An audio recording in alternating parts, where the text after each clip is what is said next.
In the silence between stars, there is a truth that even the oldest civilizations struggle to accept. It is this: the universe does not remember. It does not mourn the empires that rose across 1,000 worlds, built monuments that scraped the edges of reality, and then, in the span of what the cosmos considers a single breath, vanished. It does not weep for the species that charted every nebula, conquered death itself, and still found themselves kneeling in the ash of everything they had built. The stars burn on, the void stretches, and somewhere in the cold arithmetic of existence, something new always rises to fill the silence left behind. I know this now. I did not always. My name is Corveth Sal Endris, and I am one of the last surviving members of the Kalari High Admiralty. For 11,000 years, my people shaped the destiny of 100 star systems. We were the architects of peace treaties that held for millennia. We built relay networks that stitched galaxies together.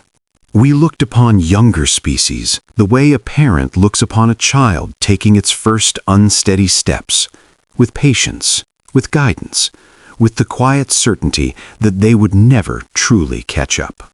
And when we looked upon humanity, we scoffed. They were so young, barely 3 centuries among the stars. Their ships were inelegant, their colonies fragile, their technology functional at best. They squabbled among themselves. They died of diseases we had cured before their ancestors crawled from the sea. They were loud, short-lived, and utterly convinced that their brief existence meant something to the broader tapestry of galactic history. We smiled at them the way one smiles at a child who has just discovered fire. Adorable, harmless, irrelevant. That was before the Verketh came. That was before everything went dark. The station hung in the void like a scar. I remember the first time I saw it. Earth Station Meridian, they called it. A human outpost on the edge of what they considered their territory, positioned at the junction of 3 minor trade routes that meant nothing to anyone of consequence.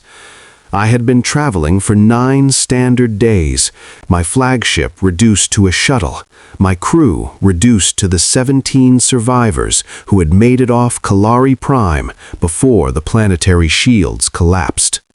17 out of a civilization of 42 billion. The shuttle's sensors painted the human station in cold blue light. It was unremarkable, functional. A cylinder of steel and carbon composites rotating slowly to generate artificial gravity, surrounded by a handful of patrol craft that wouldn't have survived a single volley from a Kalari destroyer. Not that we had any destroyers left. "Admiral," my aide whispered. Her name was Thessaly. She had been a junior tactical officer before the war. Now she was the highest-ranking member of my staff still breathing. "They're hailing us." I closed my eyes, drew a breath, remembered who I was, Who I had been. Except the transmission. The view screen flickered and a human face appeared, female by their standards, middle-aged, with silver threading through dark hair and lines around eyes that had seen more than her years should have allowed. She wore a simple uniform, gray, unadorned, lacking the ceremonial markers that any Kalari officer of equivalent rank would have displayed. "This is Commander Elise Chen of Earth Station Meridian," she said. Her voice was calm, measured, the voice of someone who had read reports and understood, at least in the abstract, what she was looking at. "We've received your distress beacon. You're cleared to dock at Bay 7. I had expected questions. I had expected suspicion, perhaps fear.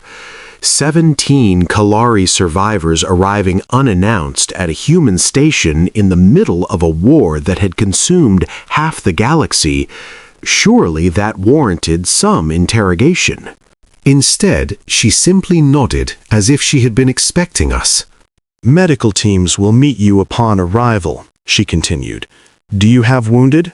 6, I heard myself say. 3 critical. Understood. We'll have trauma surgeons standing by. A pause. Something flickered across her expression. Not pity exactly, but something close. Something that made my throat tighten. Welcome to Meridian, Admiral. You're safe now. The transmission ended. I stared at the blank screen for a long moment, trying to understand why those 3 words had cut me so deeply. You're safe now. I had not heard those words in 6 months. They were waiting for us when we docked. Not soldiers, not security forces with weapons drawn, demanding to know if we brought the enemy with us. Just medical personnel in clean white uniforms, moving with quiet efficiency, helping my wounded onto gurneys and speaking to them in soft voices as they were wheeled away. And Commander Chen standing at the center of it all, watching. She was shorter than I expected.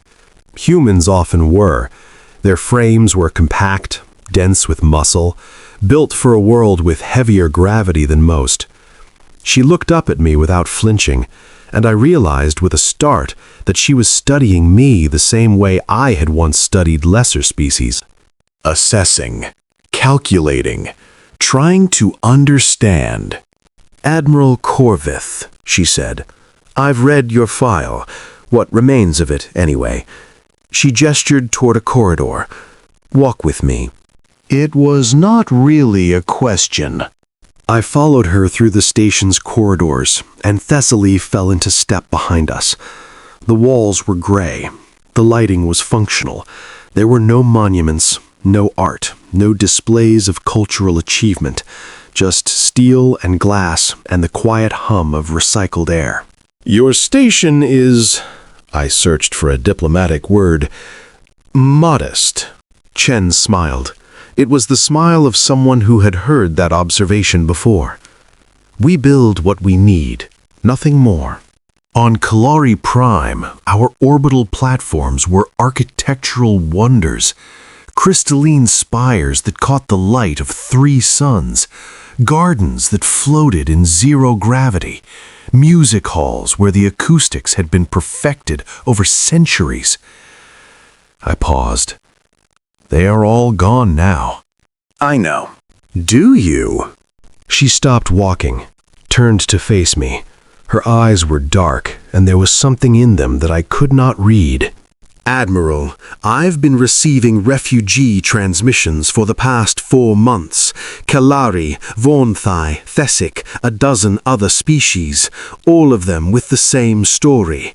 The Virketh came, fleets vanished, worlds burned, populations that numbered in the billions are now measured in thousands. She tilted her head slightly. I know exactly what you've lost. The question is whether you know what you're asking for. I am asking for nothing. You're here, on a human station, at the edge of human space. Her voice was quiet, patient. Your civilization spent 10,000 years building a wall between your people and ours. Diplomatic barriers, trade restrictions, quiet suggestions to the younger races that humanity was too volatile, too dangerous, too unpredictable to be trusted with anything of consequence. I felt heat rise in my chest. Those were reasonable precautions. They were fear, she said, dressed up as wisdom. And now here you are. The silence stretched between us. I wanted to argue. I wanted to defend the decisions of my ancestors, the policies of my government, the careful calculations that had kept humanity contained in their small corner of the galaxy while the elder races managed the affairs of civilization. But I was too tired, too broken, and somewhere beneath the exhaustion, a small voice whispered that she was right. "What do you want from me?" I finally asked. Chen studied me for a long moment. Then she resumed walking. Nothing, Admiral. I want nothing from you. But if you're willing to talk, really talk, then there are people who would like to listen. They gave us quarters on the station's residential level. Small rooms, simply furnished, but clean and warm. There was food, not Kalari cuisine, but nutritious and prepared with surprising care. There were medical staff who checked on us regularly, who treated our wounds and asked after our comfort, without ever asking about the war. 3 days passed. I spent most of that time staring out a viewport at the stars, trying to remember what it had felt like to look at them without fear. On the 4th day, Thessaly came to find me. Admiral, there's something you should see. She led me to an observation lounge on the station's upper ring. It was empty except for a single figure, a human male, older than Chen, with gray hair and the weathered face of someone who had spent decades traveling between worlds. He was looking out at the stars, his hands clasped behind his back. "Admiral Corveth," he said without turning. "Thank you for coming." "You are?" James Mercer, Special Advisor to the United Earth Council. He finally turned to face me. "I've been waiting for someone like you to arrive." Someone like me? Someone who understands what's actually happening out there. Someone who's seen it firsthand. He gestured to a seat. "Please." I sat. Thessaly remained standing, her hand resting on the sidearm she had been permitted to keep. Old habits. Mercer did not seem to notice. "The Kalari Dominion was the most powerful civilization in the known galaxy," he said. 11,000 years of unbroken history, a fleet of 400 capital ships, defense networks capable of withstanding anything the elder races had ever encountered. He paused. How long did it take the Verketh to destroy it? The question hung in the air like poison. 4 months, I whispered. 4 months, Mercer nodded slowly. And the Vornthai Collective? 3. 6 weeks. And how many refugee transmissions have you intercepted from civilizations that no longer exist? I closed my eyes. 17. The silence stretched. The galaxy is dying, Admiral, Mercer said.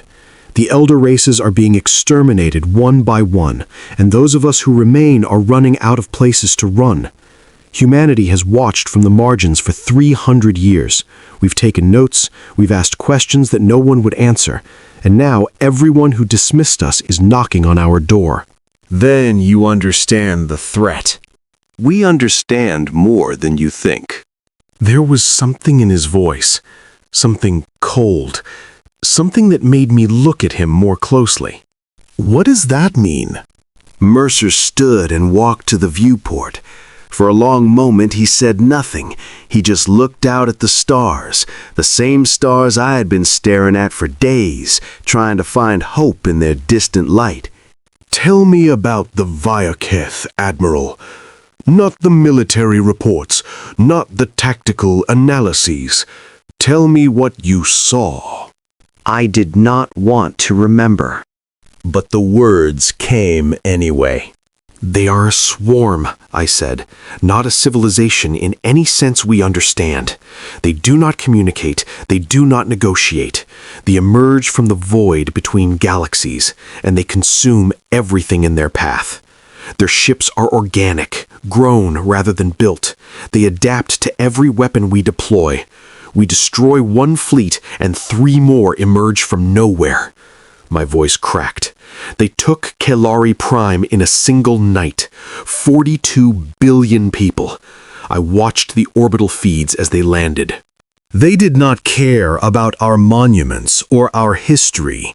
They simply devoured. Mercer listened in silence. When I finished, he spoke quietly. And what did the elder races do when the Varkrith first appeared? We mobilized. We formed alliances. We deployed every weapon in our combined arsenals. And it wasn't enough. It was never enough. No. Mercer turned to face me. It wasn't. And you know why? I shook my head. Because you built your civilizations to last forever, he said.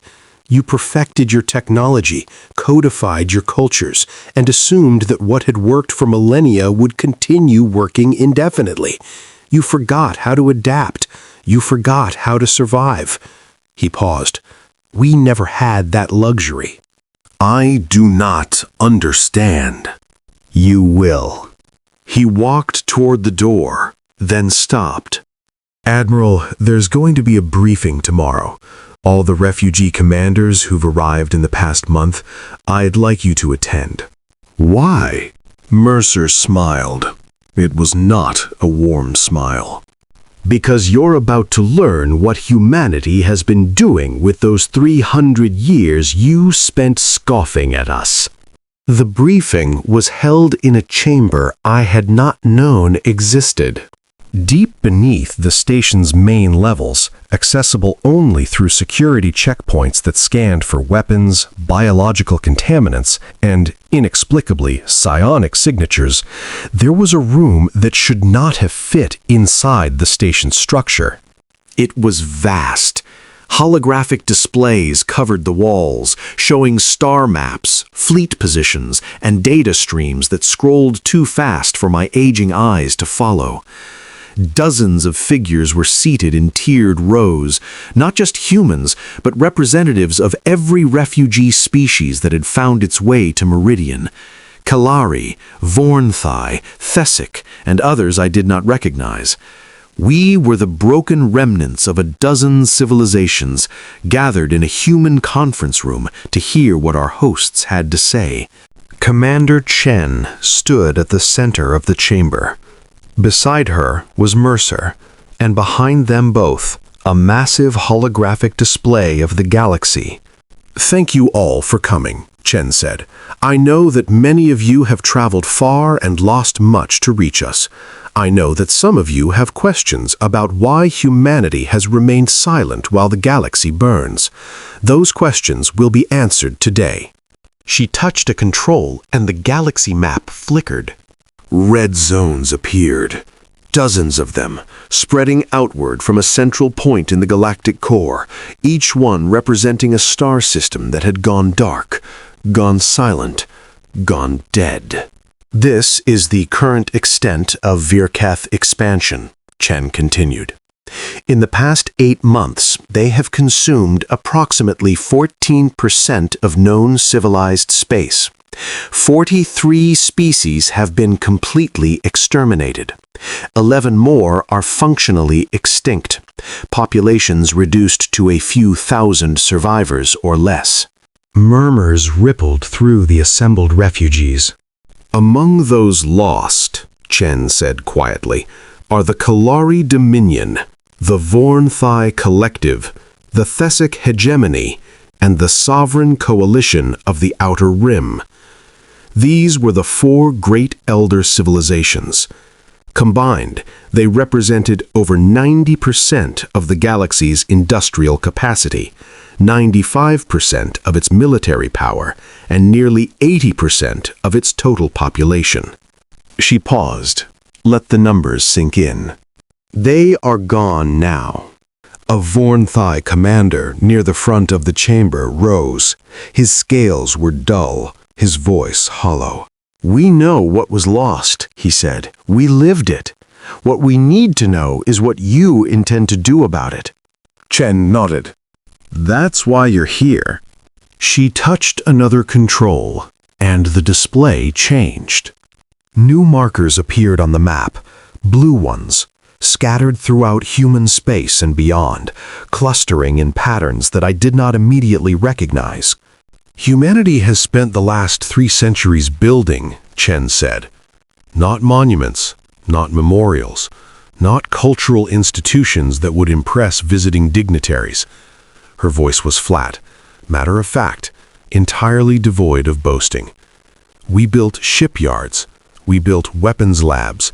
We built training facilities, resource extraction operations, and a logistics network capable of supplying a fleet larger than anything the elder races ever imagined. The murmurs grew louder. "You're lying," the Vornthai commander said. "We monitored your activities. Your industrial capacity was insignificant. Your military was defensive at best. You were contained." We let you believe that. The words hung in the air. Chen did not smile. There was no triumph in her voice, just the quiet delivery of a fact that changed everything. The elder races never trusted humanity, she continued. You observed us from a distance, made assumptions about our capabilities, and wrote reports that reinforced what you wanted to believe. We were young, volatile, dangerous. Better to keep us contained while the grown-ups managed galactic affairs. She shrugged. So we let you contain us, and while you watched our borders, we built in places you never thought to look. She gestured to the display. Asteroid habitats in dead systems, underground facilities on worlds you deemed uninhabitable, factory ships that moved constantly, never staying in one place long enough to be catalogued. We've been preparing for something like the Virketh for 200 years, not because we knew they were coming, but because we knew something would. The chamber was silent. I found my voice. How many ships? Chen looked at me. Admiral? How many ships do you have? She considered the question for a moment. Then she nodded to Mercer. Mercer touched a control and the display changed again. Numbers appeared. Fleet designations. Ship classes I had never seen before.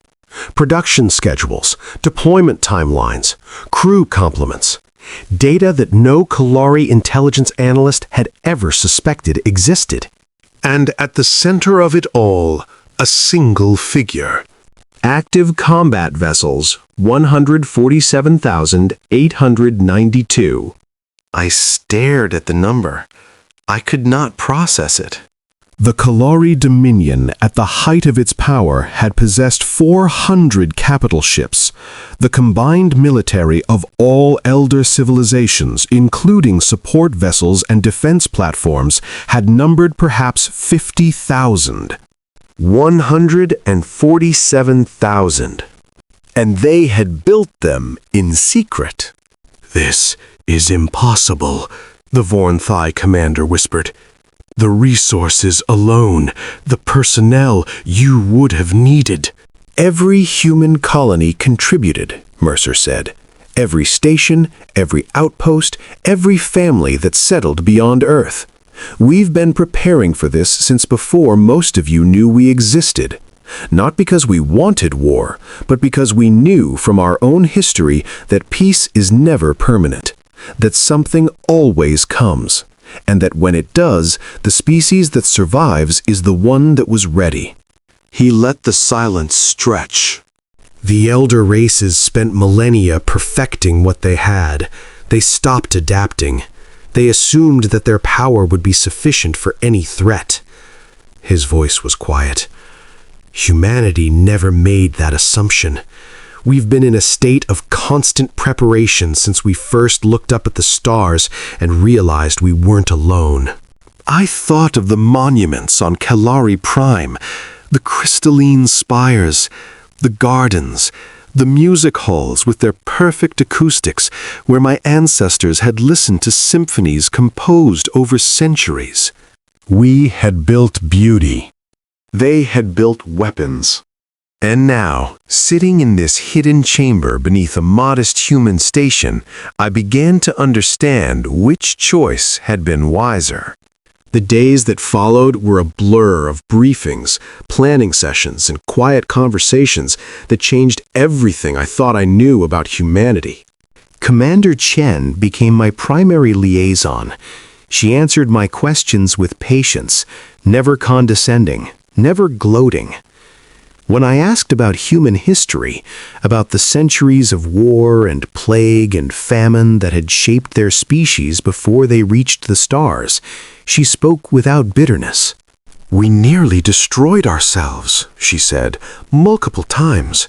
Nuclear weapons, climate collapse, pandemics that killed billions. Every generation thought they were living through the end of the world. She shrugged. But we didn't end. We adapted, we rebuilt, we remembered. Remembered what? That the universe doesn't owe us survival. That everything we build can be taken away. That the only way to endure is to be ready for whatever comes next. She paused. Your people built civilizations that were meant to last forever. We built civilizations that were meant to survive anything. I thought about that for a long time. On the 7th day after my arrival, the Virketh reached the outer edges of human space. The attack came without warning. 3 Virketh hive fleets emerged from slipspace simultaneously, targeting the Epsilon Eridani system, one of humanity's oldest colonies, home to nearly 8 billion people. The elder races would have scrambled, panic would have spread, evacuation orders would have been issued too late. Humanity's response was different. I was in the command center when the alert came. Chen was there, along with Mercer and a dozen other officers whose names I had not yet learned. The displays flickered with tactical data, but there was no chaos, no shouting, no fear. Just quiet efficiency. Epsilon defense grid is active, a junior officer reported. Orbital platforms engaging. Civilian evacuation? Already in progress. First wave launched 12 hours ago.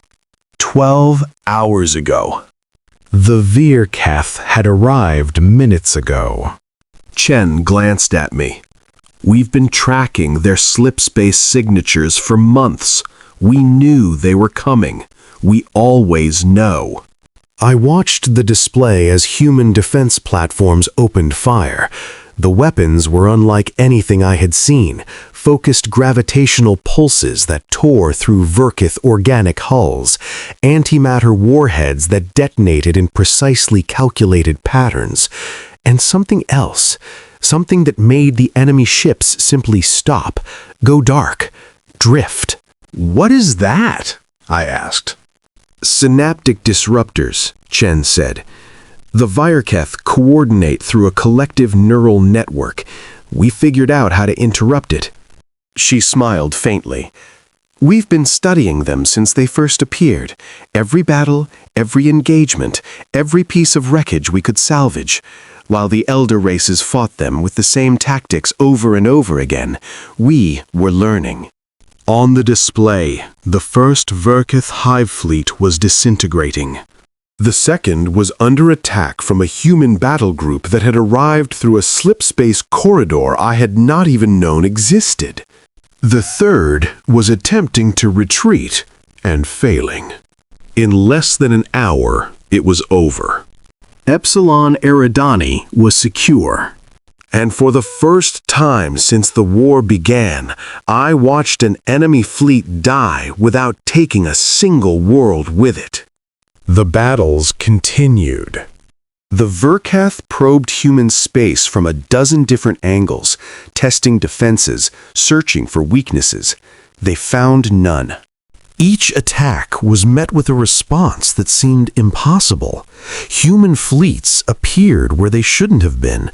Defense networks activated before the enemy arrived. Civilian populations were evacuated hours, sometimes days, before the first shots were fired. I learned that humanity had spent decades building redundancy into everything. Multiple command structures, distributed manufacturing, communication networks that routed through so many backups that losing an entire sector didn't even slow them down. They had prepared for catastrophe.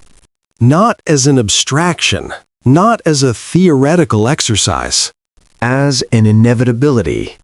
You built your entire civilization around the assumption that you would be tested, I said to Mercer one evening, that something would try to destroy you. Yes. Why? He looked at me with those weathered eyes. Because we've been destroyed before, Admiral. Over and over again.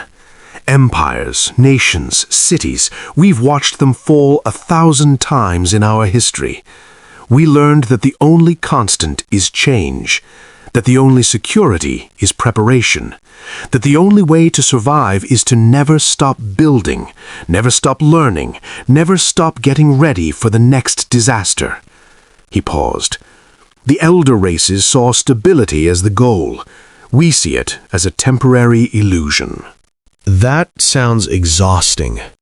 It is, he smiled slightly, but we're still here.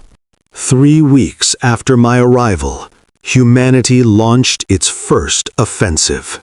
I was invited to observe from the command center of the UES Perseverance, a human dreadnought that was somehow twice the size of any Kalari capital ship, while appearing half as impressive. The bridge was utilitarian, no ceremonial stations, no artistic flourishes, just row after row of tactical displays, staffed by officers who worked with the silent focus of people who had trained their entire lives for this moment. The fleet assembled in stages. First, the Vanguard, 40,000 attack craft, small and fast, designed to disrupt Virketh coordination. Then the main battle groups, dreadnoughts, cruisers, destroyers, carriers, all of them armed with weapons that the elder races had never developed because they had never needed to. And finally, the logistics train, supply ships, medical vessels, repair platforms, evacuation transports, everything needed to sustain an offensive that would stretch across multiple star systems.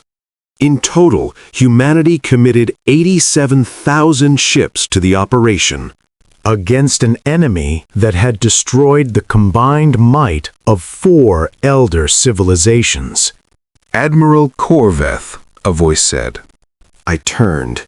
A woman stood beside me, young by human standards, with close-cropped hair and the insignia of a fleet commander. Her name was Admiral Sarah Cole, and I had learned over the past weeks that she was considered one of humanity's finest tacticians. "This must be strange for you," she said, "watching us go to war." It is.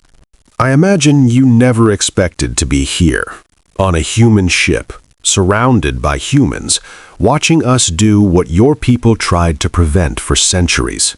I considered lying, considered offering some diplomatic deflection. Instead, I told the truth. We were afraid of you. Cole nodded slowly. I know. You should have been. There was no arrogance in her voice, no triumph, just acknowledgement of a fact that we both understood. The Kalari spent 11,000 years building an empire, she continued. You created wonders that will never be replicated. Art, music, architecture, philosophy, contributions to galactic civilization that humanity may never match. She paused. But you forgot something that we never could, something that was bred into us by a history that was brutal enough to kill anyone who didn't learn it. What? That survival isn't guaranteed. She looked at me, and there was something ancient in her eyes, something that had nothing to do with her youth. Every generation of humans grew up knowing that the world could end, that everything they loved could be taken away, that the only way to protect what mattered was to be ready for something terrible. She shrugged. You built civilizations for peace. We built ours for survival, and now we're going to find out which approach was right. She turned back to the tactical display. Launch in 3 minutes. You're welcome to stay and watch. I stayed. The battle for the Virketh core system lasted 9 days. I watched most of it from the observation deck of the Perseverance, too mesmerized to look away. The scale of it was beyond anything I had imagined. Thousands of ships maneuvering in coordinated patterns, weapons fire so intense that entire sectors of space were rendered unnavigable. And at the center of it all, the Varketh home cluster, 7 interconnected structures that housed the enemy's central consciousness. The elder races had never gotten this far. They had never even tried. But humanity pushed forward with a relentlessness that bordered on terrifying. When one battle group was depleted, another took its place. When one tactic failed, a dozen alternatives were already in motion. When the Varketh adapted, as they always did, humanity adapted faster. I saw human pilots fly suicide runs into enemy formations, not out of desperation, but because the tactical calculations showed it was the optimal way to create an opening. I saw medical ships advance under fire to retrieve wounded crews, their captains refusing to leave anyone behind. I saw Admiral Cole coordinate a fleet of 87,000 ships with the calm precision of someone playing a game she had already won. And on the 9th day, I saw the Varketh core cluster go dark. One moment, the 7 structures were pulsing with the bioluminescent activity that marked Varketh presence. The next, they were cold. Dead. Silent. Admiral Cole's voice came over the fleet-wide channel. All units, this is Fleet Command. Primary objective achieved. The Varketh collective consciousness has been severed. Begin mop-up operations. Mop-up operations. She said it like she was describing routine maintenance. Beside me, Thessaly was weeping. She had lost her family on Kalari Prime, her friends, her entire world. And now she was watching the enemy that had taken everything from her die. I put a hand on her shoulder and said nothing. There was nothing to say. The war was not over. But for the first time in 8 months, the outcome was no longer in doubt. With the central consciousness severed, the remaining Varketh fleets lost coordination. They still fought, still killed, but they were no longer the adaptive, unstoppable swarm that had consumed the elder civilizations. They were scattered, confused, vulnerable. Humanity hunted them down. System by system, fleet by fleet, hive by hive. It took another 6 months. By the time it was over, the Varketh were extinct, and the galaxy that had scoffed at humanity was staring at them with something new in its eyes. Fear, and perhaps, though few would admit it, shame. I remember the last conversation I had with Commander Chen. It was on the observation deck of Meridian Station, 6 months after the war ended. I was preparing to leave, to join the Kalari survivors who were beginning the long work of rebuilding, somewhere far from the ruins of our homeworld. She found me staring at the stars. "You're leaving tomorrow," she said. "Yes." "Will you come back?" I considered the question. I don't know. My people need me. What's left of them? She nodded. I understand. We stood in silence for a while. I used to think, I finally said, that humanity was a warning, a lesson about what happens when a species advances too quickly. You were young and reckless, and we were old and wise. And sooner or later you would make some catastrophic mistake that proved we were right to contain you. And now? I turned to look at her. Now I think you are the only reason any of us are still alive. And I don't know how to reconcile that with everything I believed for 400 years. Chen's expression softened. Admiral, we're not what you thought we were, but we're not gods either.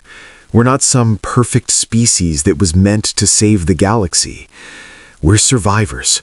We clawed our way up from a violent, chaotic world that taught us over and over again that the universe doesn't care whether we live or die. She paused. We just refused to accept that.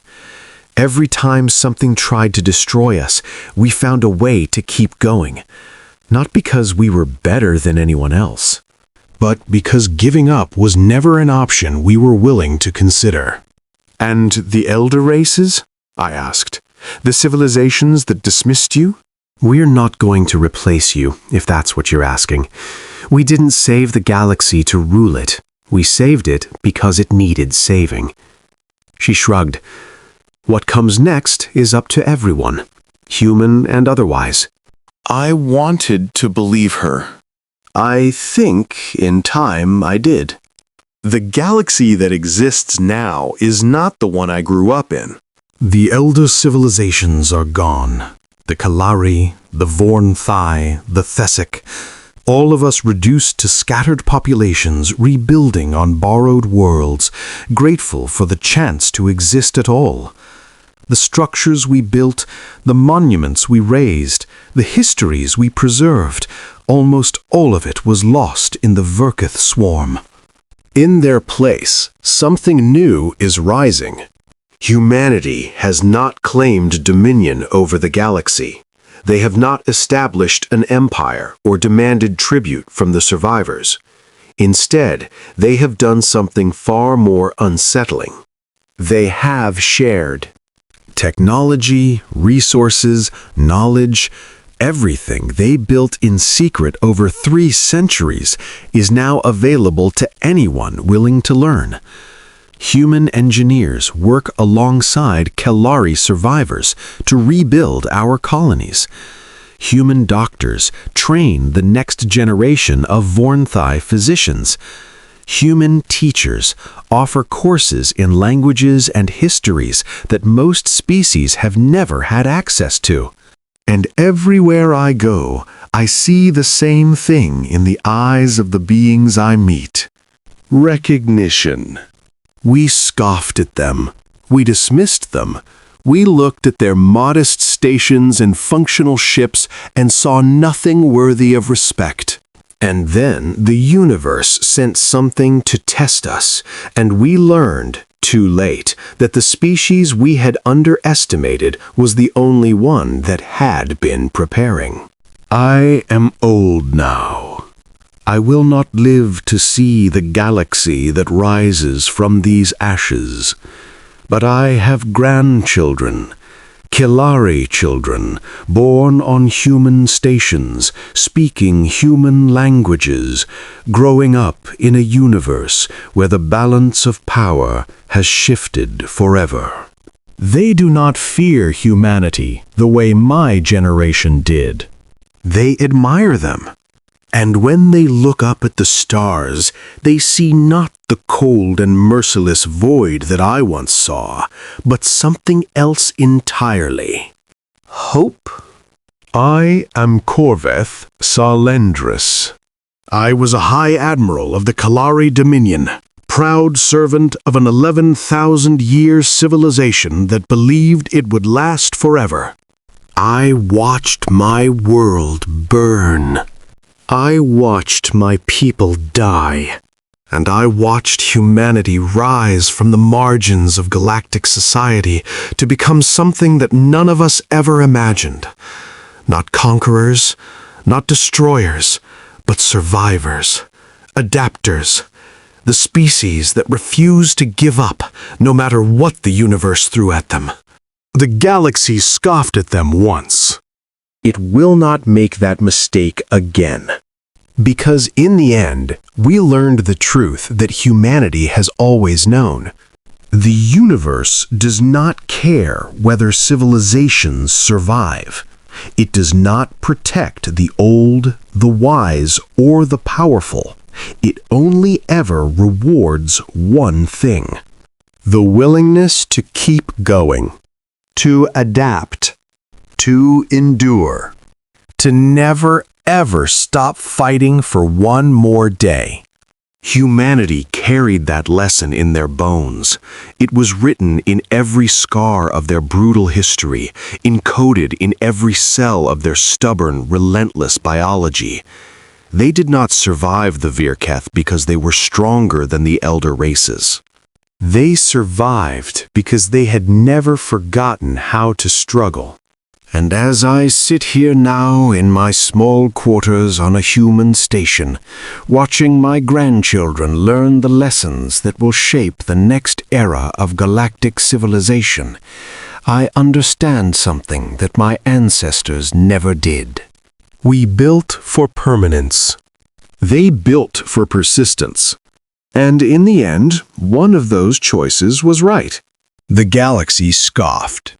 Then systems went dark, and when the lights came back on, humanity was the only thing standing. Not because they were the strongest, but because they never stopped trying. Never. Not once. Not ever. Corveth Salendris, last admiral of the Kalari Dominion. Dictated 6 months before his death at Earth Station Meridian. Year 2892 of the human calendar. Tell the children. Tell them what we were. Tell them what we lost. And tell them never, never to make the same mistake we did. Never underestimate the species that learned how to survive. Train yourself as an elite HFY Sci-Fi storyteller. The galaxy scoffed, then systems went dark. HFY. The title must shape the entire narrative, tone, and payoff of the story, with the meaning of the title becoming fully clear only by the end. The story must begin quietly and cinematically, with a reflective, almost poetic opening about the stars, time, or history, creating a sense of cosmic scale before any conflict is revealed. Avoid action at the start. Build curiosity, mystery, and emotional tension immediately so the audience feels compelled to keep listening. The narrative must follow a clear point of view, primarily from a non-human alien character belonging to an ancient, highly advanced civilization that has existed for thousands of years and once dismissed humanity as primitive, insignificant, or dangerous. This character must be named and emotionally developed, showing exhaustion, fear, regret, suppressed pride, and growing awe. The alien civilization must be facing a catastrophic collapse or extinction-level war, with losses revealed gradually through dialogue, memory, and observation. Fleets, worlds, and billions of lives must be lost, but never dumped all at once. Let the scale unfold naturally and emotionally. Humans must initially appear calm, restrained, and unimpressive on the surface. Their stations, ships, and behavior should feel functional rather than grand. Human characters should be polite, observant, emotionally intelligent, and controlled. They must never boast or explain their power directly. Their strength should feel unsettling because it is quiet. The HFY reveal must be a slow burn.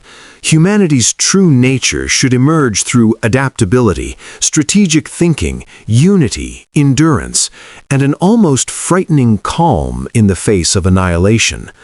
Their history of hardship and survival must quietly explain why they are different. As the story progresses, show humans preparing, mobilizing, or responding on a scale that shocks the ancient alien civilization, not through spectacle, but through coordination, inevitability, and confidence.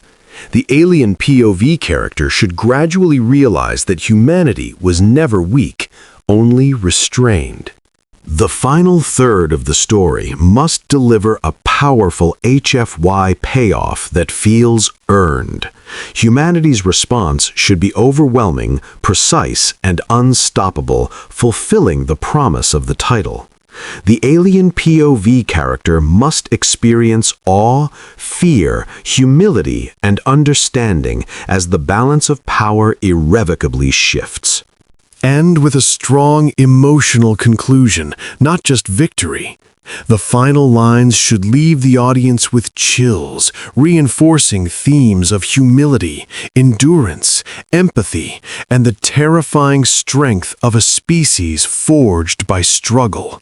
Do not include bullet points, section headers, explanations, summaries, or author commentary. Do not rush pacing.